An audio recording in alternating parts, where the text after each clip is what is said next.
Il avait fait du retour des États-Unis dans l'accord de Paris sur le climat le marqueur de la rupture avec Donald Trump. Joe Biden a tenté ce jeudi de faire des réductions des émissions carbone une priorité des grandes puissances lors d'un sommet virtuel. Il rassemblait 40 dirigeants des pays représentant 80% des émissions mondiales. Le président américain a promis de les réduire de moitié d'ici 2030 par rapport à 2005, le double de l'engagement pris en 2015.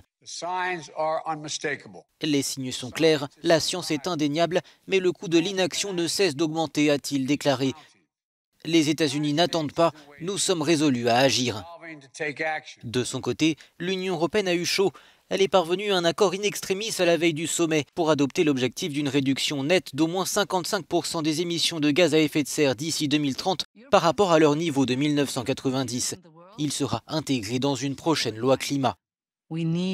L'Europe veut être le premier continent à atteindre la neutralité carbone, mais pour sauver le climat, nous avons besoin du reste du monde. Nous avons besoin que toutes les grandes économies prennent leurs responsabilités et fassent de la transition écologique une opportunité pour tous. Établissons ensemble une nouvelle référence mondiale, travaillons sur un engagement partagé et une action commune pour réduire les émissions carbone d'ici 2030.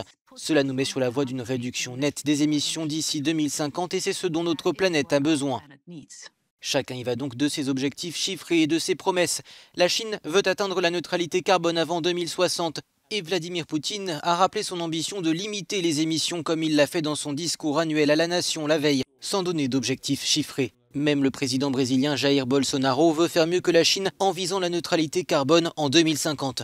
Mais les écologistes pointent les incohérences. Depuis son accession au pouvoir, les budgets des agences de protection de l'environnement ont été réduits et la déforestation en Amazonie a augmenté.